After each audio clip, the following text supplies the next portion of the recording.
desagradable, bastante feo, que fue el asesinato a sangre fría de una chica, una trabajadora, y pudimos ver por redes sociales, por informativos, por todos lados, cómo con total impunidad se le quitó la vida a esa muchacha, que lo único que estaba haciendo era trabajar, o sea, tratando de cumplir su obligación de mantener a su familia, a su hijo, y gratuitamente este delincuente le quitó la vida. Y la verdad que se habló mucho en redes sociales, en informativos, en los medios de comunicación, y es algo que la verdad nos desagradó a todos como sociedad. Pero yo pensaba también cómo sucesos de este tipo y peores han pasado en nuestro mundo, en nuestro planeta, a través de la historia.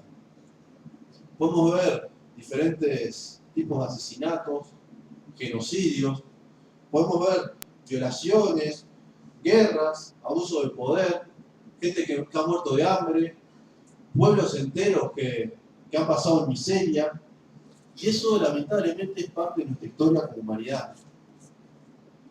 Y pensaba también cómo se indigna la sociedad cuando ve este tipo de cosas, pero da la espalda a otro tipo de situaciones que son del mismo tenor o peores.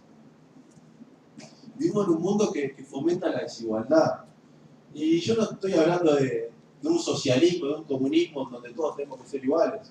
No, vivimos en un mundo en donde los medios de comunicación gobiernan lo que es la sociedad, donde nos muestran qué es lo bueno y qué es lo malo.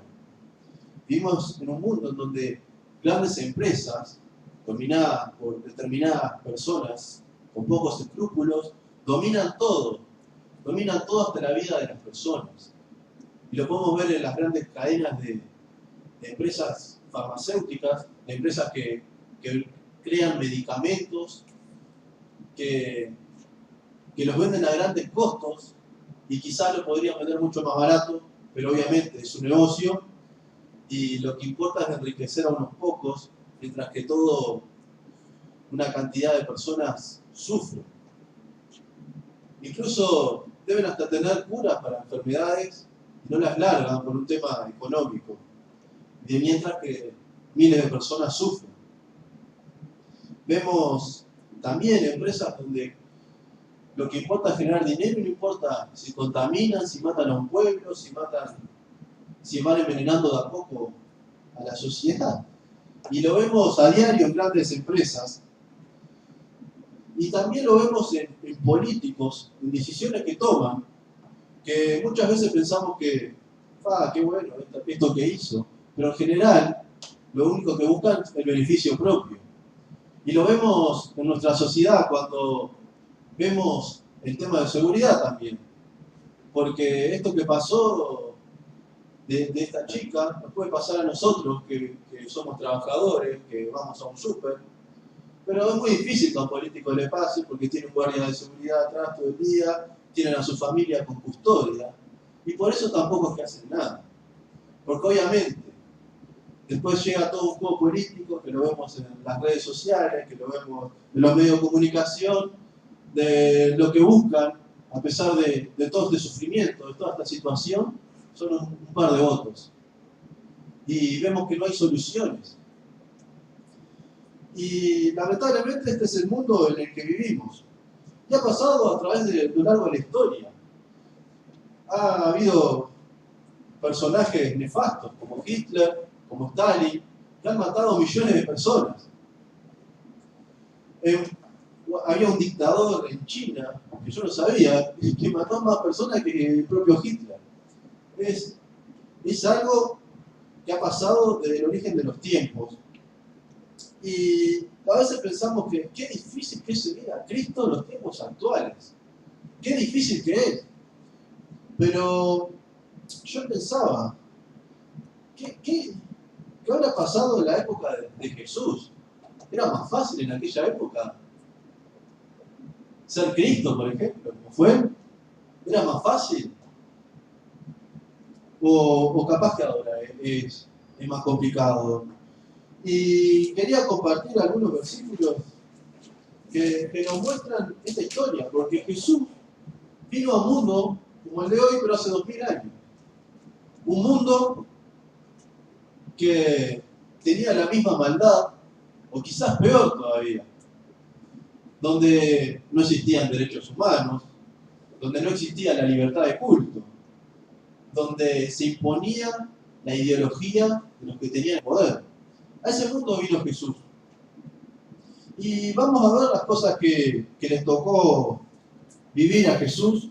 Y vamos a leer Mateo 2:13. Mateo 2:13.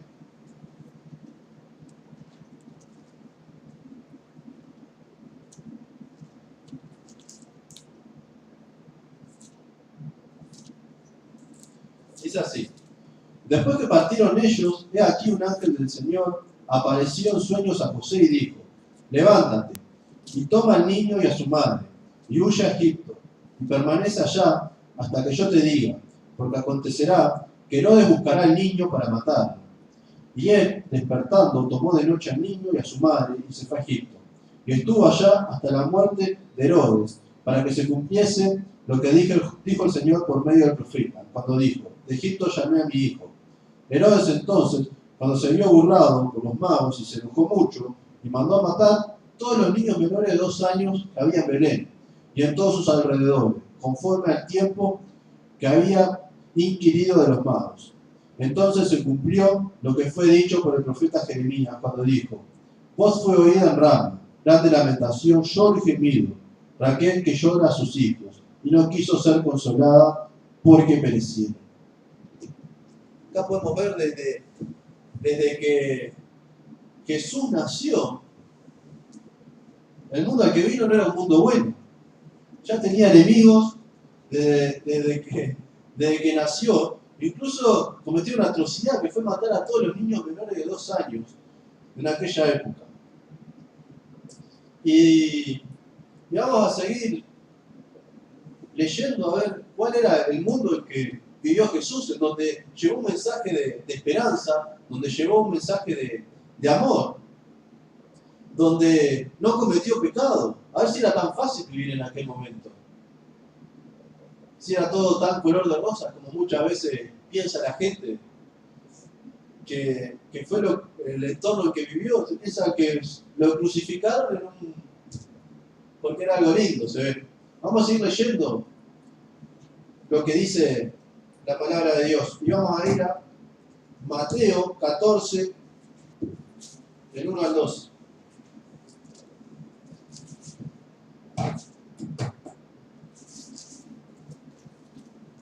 Mateo 14, del 1 al 2.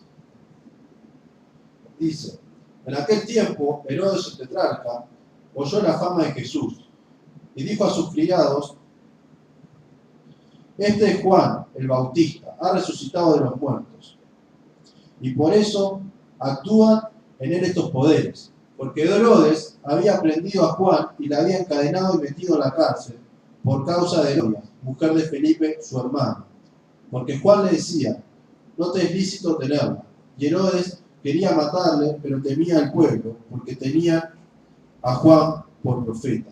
Pero cuando se celebraba el cumpleaños de Herodes, la hija de Herodias danzó en medio y agradó a Herodes, por lo cual éste le prometió con juramento darle todo lo que pidiese.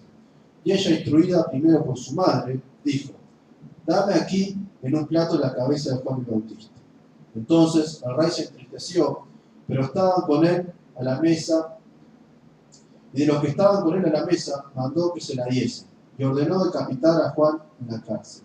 Y fue traída su cabeza en un plato y dada a la muchacha, y ella le presentó a su madre. Entonces llegaron sus discípulos y tomaron el cuerpo y lo enterraron.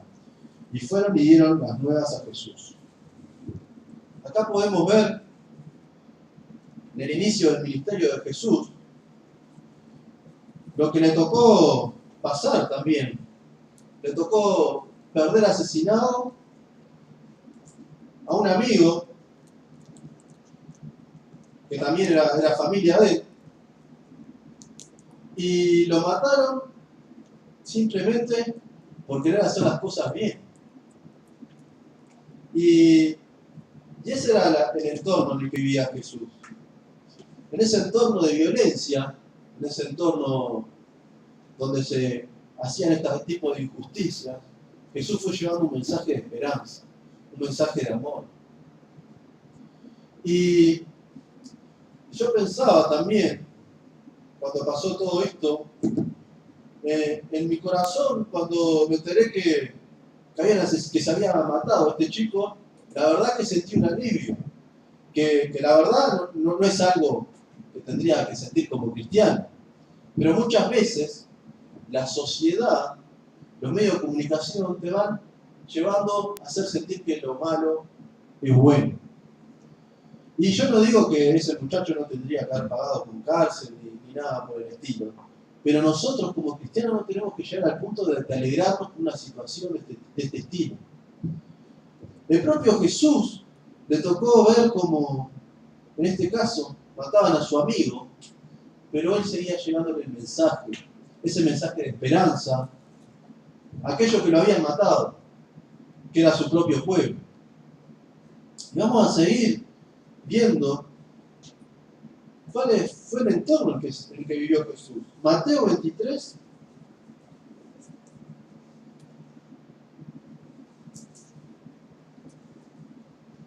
Mateo 23 al 36.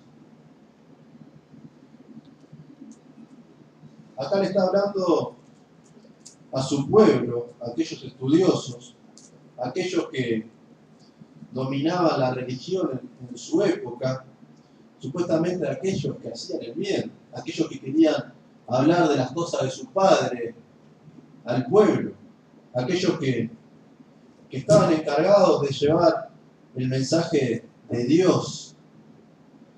Y dice así: hay de vosotros, escribas y fariseos hipócritas, ¿por qué diezmáis la mente y el eneldo y el comino, y dejáis lo más importante de la ley y la justicia, la misericordia y la fe? Esto era necesario hacer sin dejar de hacer aquello. Guías ciegos, que coláis el mosquito y traigáis el camello. Hay de vosotros, escribas y fariseos, hipócritas, porque limpiáis lo de afuera del vaso y del plato, pero por dentro estáis llenos de robo y de injusticia. Fariseo ciego, limpia primero lo de dentro del vaso y el plato, para que también lo de fuera sea limpio. Hay de vosotros, escribas y fariseos, hipócritas, porque sois semejantes a sepulcros blanqueados, que por fuera a la verdad se muestran hermosos, mas por dentro están llenos de huesos de muerte y de toda inmundicia. Así también vosotros por fuera a la verdad os mostráis justos a los hombres, pero por dentro estáis llenos de hipocresía e iniquidad. Hay de vosotros, escribas y fariseos, hipócritas, porque edificáis los sepulcros de los profetas y adornáis los monumentos de los justos. Y decís, si hubiésemos vivido en los días de nuestros padres, no hubiéramos sido sus cómplices en la sangre de los profetas. Así que dais testimonio contra vosotros mismos de que sois hijos de aquellos que mataron a los profetas. Vosotros también llenad la medida de vuestros padres. Serpientes, generación de víboras, ¿cómo separaréis de los condenación del infierno? Por tanto, he aquí yo os envío profetas y sabios y escribas, y de ellos a unos mataréis y crucificaréis, y a otros azotaréis en vuestras sinagogas, y perseguís de ciudad en ciudad, para que venga sobre vosotros toda la sangre justa que se ha derramado sobre la tierra, desde la sangre de Abel, el justo, hasta la sangre de Zacarías, hijo de Berequías, a quien matasteis entre el templo y el altar. De cierto os digo que todo esto vendrá sobre esta generación. Acá vemos que el entorno en que vivía Jesús era un entorno de hipocresía de parte de los líderes religiosos. Eran hipócritas, se mostraban de una forma y no lo hacían. Incluso me llamó la atención de este versículo que Jesús le decía: juzgan a sus antepasados que habían matado a los profetas. Y ellos decían que ellos no lo hubieran hecho, pero estos fueron los que mataron a Jesús. E incluso cometieron un pecado peor, mataron a Cristo. Y se lamentaban de nosotros. Y esto me hacía pensar también que este tipo de hipocresía lo vemos a nivel social. Lo vemos a nivel social donde muchos juzgan lo que hacen otras personas, pero en el fondo también están podridos, como estos fariseos. Muchos políticos salieron rasgándose las vestiduras de la tele y todos sabemos que muchos han metido la mano a la lata y que otros incluso hasta han asesinado. Y ahora salen indignados en la tele por este acontecimiento que sí, que nos indigna a todos. Pero salen como jueces y me hicieron recordar a estos fariseos. Me hicieron recordar a estos fariseos que culpaban a sus antepasados y fueron los que crucificaron a Cristo. Y hay muchas similitudes en la época que vivió Jesús con la nuestra. En particular yo pienso que era peor aquella época porque por lo menos ahora se trata de defender algunos derechos que en aquella época no existían. Pero vamos a ver que Jesús, si leemos toda la Biblia, no cometió ningún pecado. Siempre buscó el bien. Es un ejemplo de mansedumbre, de buscar el bienestar del prójimo. Incluso hasta lo criticaban por hacer milagros. No podían entender en su cabeza cómo podía sanar a alguien que a sus ojos no se lo merecía. O cómo podría ayudar a alguien en un día de reposo. Ellos no lo podían entender. Pero por eso fue que empezaron a inventar una historia para sacarse de arriba a aquel hombre bueno, aquel hombre que hacía lo que ellos no podían hacer. Y vamos a ver qué pasó en Mateo 26.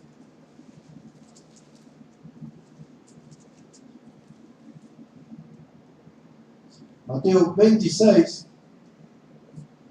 47.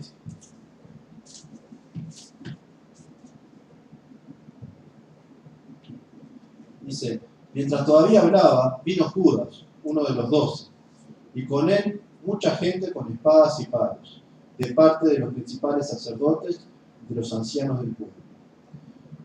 Y el que le entregaba les había dado señal diciendo, al que yo besare, ese prenderlo. Y enseguida se acercó a Jesús y dijo, salve maestro, y le besó. Y Jesús le dijo, amigo, ¿a qué vienes? Entonces se acercaron y echaron manos a Jesús y le prendieron. Pero uno de los que estaba con Jesús extendió la mano, sacó su espada e hiriendo a un siervo del sumo sacerdote le quitó la oreja. Entonces Jesús le dijo, vuelve tu espada a su lugar, porque todos los que tomen espada, a espada perecerá.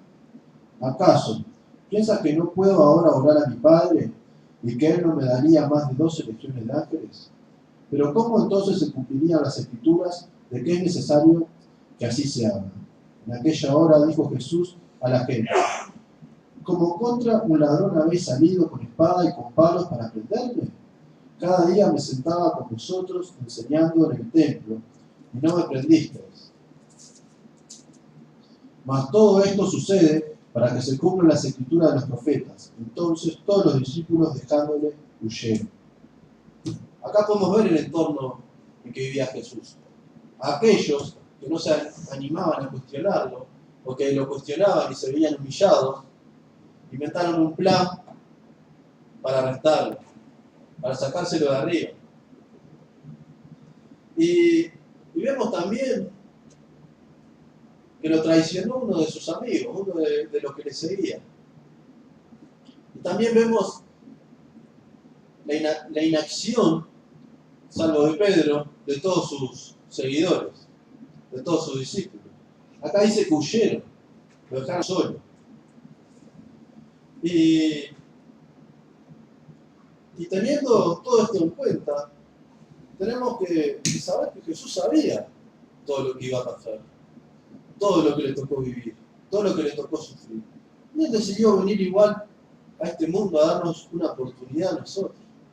A nosotros que le fallamos todo el tiempo, a nosotros que muchas veces tenemos sentimientos feos en nuestros corazones, que muchas veces no queremos mirar al costado para ayudar a nuestro prójimo, que muchas veces nos centramos nosotros mismos. Jesús vino igual. Nos tomó discípulos también, sabiendo que muchas veces, cuando la cosa se complica, nos vamos corriendo. Y lo dejamos solo ahí. Y vamos a seguir leyendo. ¿Qué más le tocó vivir a Jesús? En Mateo 26, 57 al 68. Mateo 26. Obviamente, en aquella época querían mostrar que tenían algún tipo de justicia. No podían matar a alguien porque sí, ¿no? No vamos a arrestar a alguien si no hizo nada malo. Entonces, ¿qué tenían que demostrar? Que algo había hecho mal. Entonces lo llevaron ante este concilio que lo iba a juzgar. Vamos a ver lo que pasó allí. Dice: los que prendieron a Jesús le llevaron al sumo sacerdote Caifás, a donde estaban reunidos los escribas y los ancianos. Mas Pedro le seguía de lejos hasta el patio del sumo sacerdote, y entrando se sentó con los alguaciles para ver el fin. Y los principales sacerdotes y los ancianos y todo el concilio buscaban falso testimonio contra Jesús para entregarle a la muerte. Y no lo hallaron, aunque muchos testigos falsos se presentaban. Pero al fin vinieron 2 testigos falsos que dijeron: este dijo, puedo derribar el templo de Dios y en 3 días reedificarlo. Y levantándose el sumo sacerdote le dijo: ¿no respondes nada? ¿Por qué testifican estos contra ti? Mas Jesús callaba. Entonces el sumo sacerdote le dijo: te conjuro por el Dios viviente que nos digas si eres tú el Cristo, el Hijo de Dios. Jesús le dijo: tú lo has dicho. Y además os digo que desde ahora veréis al Hijo del Hombre sentado a la diestra del poder de Dios y viniendo en las nubes del cielo. Entonces el sumo sacerdote rasgó sus vestiduras diciendo: ha blasfemado. ¿Qué más necesidad tenemos de testigos? He aquí, ahora mismo habéis oído su blasfemia. ¿Qué os parece? Y respondiendo ellos dijeron: es reo de muerte. Entonces le escupieron en el rostro, le dieron de puñetazos, y otros le abofeteaban, diciendo: profetízanos, Cristo, ¿quién es el que te golpeó? Acá vemos todo el teatro que montaron para sacarse de arriba ese problema que tenían, que era Jesús. Vemos cómo lo culparon injustamente y cómo lo agredieron también, sin nunca haber hecho nada malo. Y yo pensaba, ¿cuántas veces nosotros, como sus discípulos, no sacamos la cara por Cristo? Y no lo hacemos porque huimos como ellos. Acá la palabra nos dice que el único que siguió de lejos fue Pedro. Pero muchas veces nosotros hacemos lo mismo. Estamos a lo lejos, no hablamos de él, no llevamos su mensaje. E incluso dejamos que aquellos que quieren acusar digan cualquier cosa, porque nunca nos animamos a decir lo contrario. Nunca nos animamos a defender nuestra fe muchas veces como seguidores de Cristo. Y ese silencio también nos está haciendo culpables. Acá como seguidores de Cristo tenemos que seguir. Acá vemos que Jesús fue acusado sin causa y Dios lo aceptó por nosotros. Porque su palabra dice que Él podría haber llamado a los ángeles para que lo defendieran y sacarlo de ese problema. Pero Jesús vino manso, tranquilo, y aceptó lo que nosotros como humanidad hicimos. Aceptó todo lo que aquellas personas malas le hicieron. Y nosotros pensamos ahora, como pensaron los fariseos: pero si yo hubiera estado en esa época, hubiera actuado distinto. Pero muchas veces, en la época en la que estamos, seguimos actuando igual que ellos. y no nos damos cuenta. Vamos a ir leyendo Marcos 15, del 6 al 20.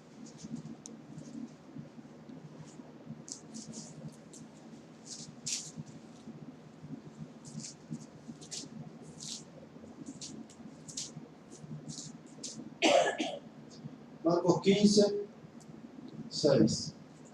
Jesús sentenciado a muerte. Ahora bien, en el día de la fiesta les soltaba un preso, cualquiera que pidiese. Y había uno que se llamaba Barrabás, preso con sus compañeros de motín, que habían cometido homicidio en una revuelta. Y viniendo la multitud comenzó a pedir que hiciese como siempre les había hecho. Y Pilato le respondió diciendo: ¿queréis que hoy suelte al rey de los judíos? Porque conocía que por envidia le habían entregado los principales sacerdotes. Mas los principales sacerdotes incitaron a la multitud para que le soltasen más bien a Barrabás. Respondió Pilato, les dijo otra vez: ¿qué pues queréis que haga del que llamaban rey de los judíos? Y ellos volvieron a dar voces: crucifícale. Pilato le decía: pues, ¿qué mal ha hecho? Porque ellos gritaban aún más: crucifícale. Y Pilato, queriendo satisfacer al pueblo, le soltó a Barrabás y entregó a Jesús después de azotarle para que fuese crucificado. Entonces los soldados le llevaron dentro del atrio, esto es, al pretorio, y convocaron a toda la compañía. Y le vistieron de púrpura y poniéndole una corona tejida de espinas. Comenzaron luego a saludarle: salve, rey de los judíos. Y le golpeaban en la cabeza con una caña, y le escupían, y puesto de rodillas le hacían reverencia. Después de haberle encarnecido, le desnudaron la púrpura y le pusieron sus propios vestidos, y le sacaron para crucificarlo. Acá vemos a qué punto llegó la maldad de la humanidad. Que teniendo a un asesino, este hombre que liberaron no se diferencia mucho de este muchacho que asesinó a esta trabajadora hace unos días. Tenían a un hombre de ese estilo y tenían a Jesús al lado. Y el pueblo pidió que liberaran a Barrabás. Y que Jesús sufriera. Y muchas veces nos preguntamos: ¿pero por qué tuvo que sufrir todo eso? Si Jesús no había hecho nada, era inocente de todo lo que se le acusó y de todo lo que hicieron. Y Jesús, a pesar de poder librarse de eso, aceptó ese trago amargo que le tocó. Y aceptó ese trago amargo por amor a nosotros, para darnos otra libertad.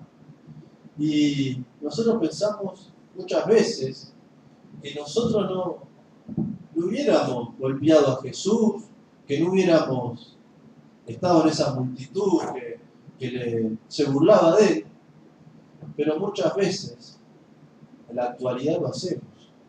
Y no lo hacemos directamente, pero lo hacemos con nuestra frialdad, lo hacemos con nuestro egoísmo, lo hacemos cuando miramos al costado de algún necesitado, lo hacemos cuando podemos hacer algo por alguien y no lo hacemos. Ahí estamos siendo culpables de la muerte de Cristo. Estamos siendo cómplices de aquellos que lo golpearon, que se burlaron de él, de aquellos que también lo amaban a su forma y se fueron, lo dejaron ahí solo. Estamos siendo igual que ellos. Pero Cristo nos da otra oportunidad a nosotros. Y vamos a leer otro versículo. Acá es el versículo que empieza acá, 15:21.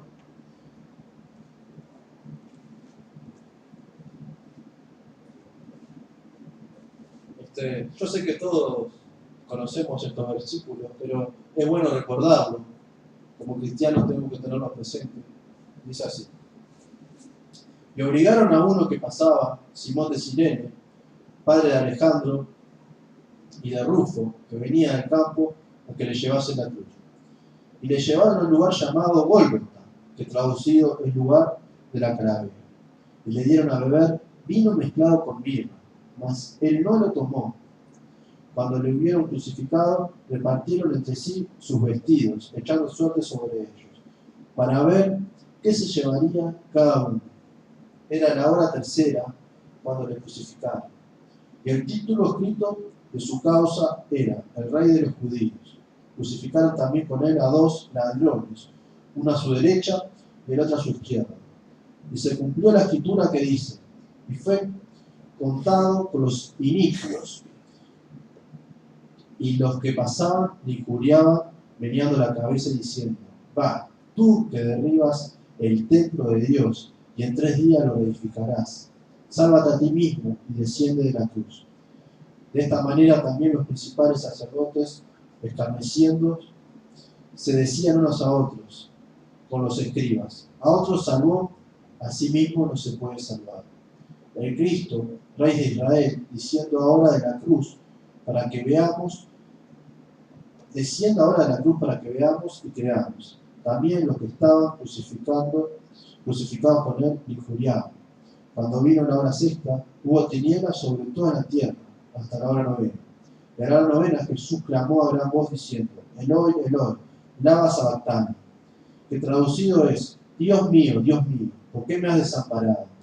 Y algunos de los que estaban allí decían al oído, mirad, llama a Elías. Y corrió uno y empapando una esponja en vinagre y poniéndola en una caña le dio a beber, diciendo, dejad, veamos si viene Elías a bajar. Mas Jesús, dando una gran voz, expiró. Entonces el velo del templo se rajó en dos, de arriba abajo. Y el centurión que estaba frente a él, viendo que después de clamar había expirado, así dijo, verdaderamente este hombre era hijo de Dios. También había algunas mujeres mirando de lejos, entre las cuales estaba María Magdalena, María la madre de Jacobo el menor y de José y Salomé, quienes cuando él estaba en Galilea les seguían y les servían, y otras muchas que habían subido con él a Jerusalén. Acá vemos lo que le tocó sufrir a Cristo en aquel momento. Yo pensaba, cuando leía este versículo, si nos hubiera tocado a nosotros vivir esa situación, si nosotros hubiéramos tenido el poder para resucitar de los muertos, hubiéramos vuelto a ese pueblo que lo mató fríamente, que no solo que lo mató, sino que lo torturó de la peor manera. Alguien que nunca había hecho mal. En nuestra lógica humana no nos entra a la cabeza que volver, aunque se tenga todo el poder. Jesús, después de que lo crucificaron, resucitó y volvió a traer ese mensaje de esperanza. Y acá vemos la gran diferencia que tiene Jesús con nosotros. Nosotros como humanos, si nos hubiera tocado vivir la 10ª parte de eso, hubiéramos abandonado a la primera de cambio. Incluso sus discípulos, yo creo que lo abandonaron porque no se animaban a ver lo que les tocaba vivir. No porque no lo amaran. Yo creo que lo abandonaron porque no querían ver eso, porque ya sabían cómo eran las cosas ahí. Y Jesús, a pesar de que todos le dieron la espalda, a pesar de que el mundo le dio la espalda, vamos a seguir viendo cómo actuó Jesús después de eso. ¿Qué hizo Jesús después de que lo crucificaron? Y obviamente todos sabemos que Jesús resucitó, su palabra lo dice, pero vamos a centrarnos en 2 versículos. Lucas 24:36.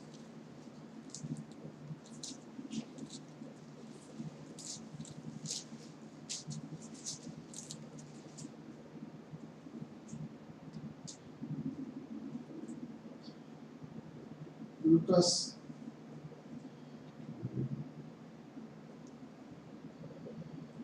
dice así. Mientras ellos aún hablaban de estas cosas, Jesús se puso en medio de ellos y le dijo: pasa a vosotros. Entonces, espantados y atemorizados, pensaban que veían espíritus. Pero les dijo: ¿por qué estáis turbados y vienen a vuestro corazón estos pensamientos? Mirad mis manos y mis pies, que yo mismo soy. Palpad y ved, porque un espíritu no tiene carne ni huesos, como veis que yo tengo. Diciendo esto, le mostró las manos y los pies. Y como todavía ellos de gozo no lo creían y estaban maravillados, les dijo: ¿tenéis aquí algo de comer? Entonces le dieron parte de un pez asado y un panal de miel. Él lo tomó y comió delante de ellos. Y le dijo: estas son las palabras que os hablé, estando aún con vosotros, que era necesario que se cumpliera todo lo que estaba escrito de mí, en la ley de Moisés, de los profetas y de los santos. Entonces les abrió el entendimiento para que comprendiesen las Escrituras, y les dijo: así está escrito, y así fue necesario que Cristo padeciese y resucitase de los muertos al tercer día, y que se predicase en su nombre el arrepentimiento y el perdón de pecados en todas las naciones, comenzando desde Jerusalén. Y vosotros sois testigos de estas cosas. He aquí, yo enviaré la promesa de mi Padre sobre vosotros, pero quedaos vosotros en la ciudad de Jerusalén, hasta que seáis vestidos de poder desde lo alto. Acá vemos que Jesús, a pesar de que lo habían abandonado, a pesar de todo lo que le tocó sufrir, volvió. Y volvió con un mensaje de esperanza. Y es grandioso, porque dice: y que se predicase en su nombre el arrepentimiento y el perdón de pecados en todas las naciones. Jesús, a pesar de lo que vivió, estaba llevando un mensaje de arrepentimiento y perdón de pecados. Estaba dispuesto a perdonar a aquellos que le dañaron. Estaba dispuesto a perdonar al mundo que le dio la espalda y que lo torturó. Y esto es lo grandioso de Jesús, que vemos una historia, vemos en su palabra, su historia, de que va contra nuestra lógica, de que va contra lo que nosotros actuaríamos o haríamos. Jesús vino a dar esperanza a todos. Y muchas veces nos van a pasar situaciones en donde no comprendemos cosas, en donde no comprendemos situaciones, en donde muchas veces somos capaces de juzgar a nuestro prójimo, pero vemos que acá el propio Cristo nos está incitando a dar ese mensaje de arrepentimiento y perdón de pecados, de llevar este mensaje a todos sin excepción. Cuando estaba leyendo el diario, veía que fueron a entrevistar a la madre de este chico, y la madre se horrorizaba de lo que había hecho, no entendía cómo llegó hasta esa situación. Y yo pensaba que si un muchacho llega hasta ese punto, obviamente algo tiene que haber de parte de su familia, algo tiene que haber vivido allí. Y quizás su madre no sabe por qué llegó hasta ese punto, pero muchas veces actuar fríamente, no prestar atención, actuar como hicieron sus discípulos, escapándose de las situaciones difíciles o no enfrentándolas, nos hace culpables. Y en ese punto yo creo que también, no soy quien para jugar a su madre, pero creo que también no podría plantear esa situación de no saber por qué llegó hasta esa situación. Pero acá vemos que Jesús, a pesar de todo lo que hicieron, de todo lo que sufrió, igualmente nos sigue prestando esa atención a nosotros. Nos insta a que nosotros lo hagamos con aquellos que nos rodean. Jesús, a pesar de todo lo que sufrió, nos está hablando de que llevemos un mensaje de arrepentimiento y de perdón. Y como seres humanos, nos cuesta perdonar cuando nos hacen algo feo, y nos cuesta perdonar ciertas situaciones que también socialmente para nosotros son inaceptables. Vamos a seguir leyendo en Mateo 28, 16 al 20.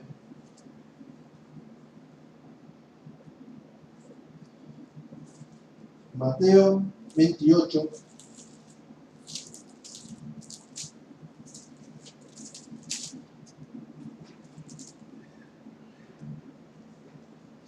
16 al 20. Dice: pero los 11 discípulos se fueron a Galilea, al monte donde Jesús les había ordenado. Y cuando le vieron, le adoraron, pero algunos dudaban. Y Jesús se acercó y les habló diciendo: toda potestad me es dada en el cielo y en la tierra. Por tanto, id y haced discípulos en todas las naciones, bautizándoles en el nombre del Padre, y del Hijo, y del Espíritu Santo, enseñándoles que guarden todas las cosas que os he mandado. Y aquí, yo estoy con vosotros todos los días hasta el fin del mundo. Yo pensaba también, nosotros como comunidad cristiana, no hablo de la Iglesia Misionera de Dios, sino hablo de todos los evangélicos, ¿qué estamos haciendo para cambiar nuestra sociedad? ¿Qué estamos haciendo para aportar? Imagínense que ese chico hubiera ido a una escuela dominical cuando era niño, que se hubiera criado dentro de una iglesia, quizás no hubiera llegado hasta ese punto. ¿Qué nos estamos perdiendo como comunidad cristiana? Muchas veces estamos mirando al costado, muchas veces aquellos que tienen la infraestructura, que tienen el dinero para hacer campañas, no la hacen por comodidad, y obviamente es más lindo ver una iglesia grande, salir en la tele, pero nos estamos olvidando de lo principal, nos estamos olvidando de esa gran comisión que nos dejó Jesús: ir y hacer discípulos, llevar ese mensaje de esperanza a todos, aquellos que nos caen bien y aquellos que no nos caen bien, aquellos que no nos acercaríamos naturalmente. Y lo podemos hacer individualmente, pero cuán necesario es que como comunidad, como sociedad, la iglesia esté unida y pueda llevar ese mensaje planificado. Porque sí, nosotros individualmente tenemos esa responsabilidad, pero ¿cuánto con una estructura se puede abarcar? Y por lo menos la gente puede escuchar este mensaje de esperanza, este mensaje de alguien que fue despreciado, alguien que fue castigado, alguien que fue torturado, y que igual nos amó. Nos amó a tal punto que dio su vida por nosotros y nos está motivando a que llevemos ese mensaje de esperanza a toda la sociedad que nos rodea. También esta semana podemos ver que falleció Billy Graham. Yo la verdad que no soy muy seguidor de él, no era muy seguidor de él, pero sé que hace unos años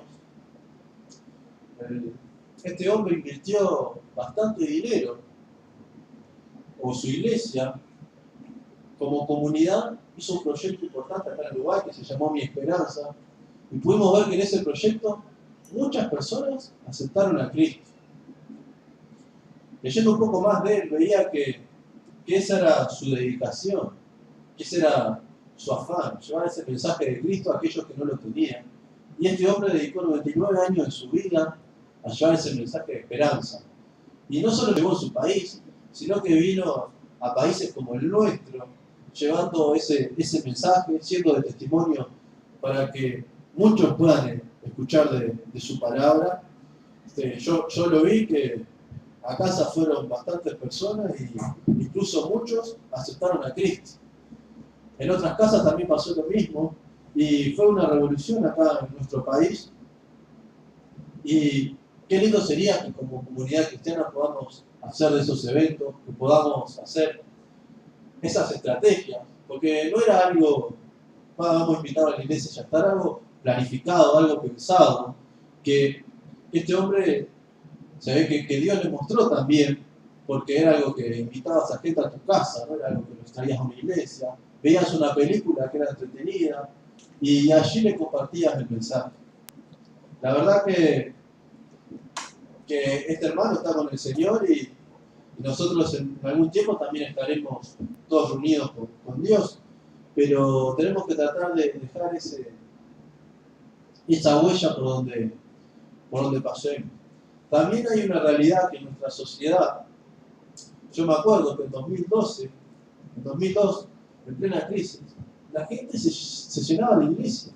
Era la misma gente que ahora, pero se llenaba porque sentía esa necesidad de buscar de Dios. En realidad no era que buscaba a Dios, estaban pasando problemas económicos y quería que Dios, con la varita mágica, les diera un trabajo. Y muchas de esas personas se olvidaron. Dios le solucionó el tema, se fue la crisis del Uruguay. Pero esto es cíclico también. Va a llegar un momento que va a venir otra crisis. Y vamos a ver que de vuelta las iglesias se van a llenar. Pero cuando llegue ese momento también tenemos que estar preparados de que no nos pase lo mismo también y aprender de nuestros errores. Porque Dios no es un Papá Noel que nos va a solucionar los problemas, sino que es un compañero de vida que va a estar para siempre con nosotros y que tenemos que dar ese mensaje en todo momento. Yo no soy quien para juzgar a aquellos que vinieron a la iglesia a buscar un trabajo, porque tampoco puedo decir que estaban buscando algo malo, ¿no? Estaban buscando sobrevivir. Pero cuando nosotros le pedimos algo a Dios, tenemos que acordarnos de lo que Dios hizo con nosotros. Y cuando no le pedimos, tenemos que recordar que Jesús dio su vida en la cruz por nosotros. Todo este mensaje que leímos en sus palabras es más profundo si lo leemos. Podemos leer los evangelios como si fuera una película prácticamente. Y podemos aprender mucho. Pero tenemos que tener ese compromiso de buscar de Dios y de llevar su mensaje, que fue la gran comisión que Dios nos dejó. Vamos a estar orando y después aquellos que quieran pasar pueden estar pasando que se va a estar orando por ustedes. Padre, te damos gracias, Señor.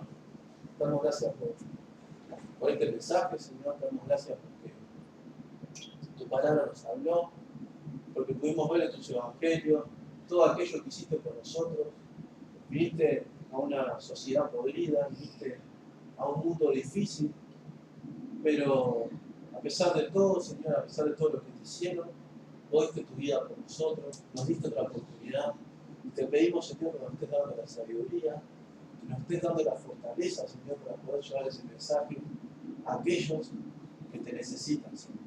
A aquellos que podrían cambiar su historia por simplemente conocerte a vos, Señor. Queremos dejar este momento en tus manos, Señor, te pedimos por aquellos que no pudieron venir, o que puedan estar buscando de vos en donde estén, Señor, y también te pedimos, Señor, por los asientos vacíos, que también, Señor, si es tu voluntad, que se puedan estar añadiendo personas que quieran buscar de vos, que quieran seguirte de corazón, Señor, a esta iglesia, Señor. Te agradecemos, Señor, porque también en medio de las pruebas, Señor, vos te manifestás, Señor. Y sabemos, Señor, que vos tenés un plan para cada uno de nosotros, Señor. Y sabemos que cuando nos toque partir, Señor, vamos a estar contigo. Pero te pedimos, Señor, que nos estés ayudando a poder cumplir con tu comisión, Señor. A cumplir con esa misión que nos dejaste cuando fuiste con tu Padre, Señor. Queremos dejar todo en tus manos, Padre, esta semana, y que este mensaje pueda ser, Señor, de bendición para nuestra vida. Dejamos todo en tus manos, Señor.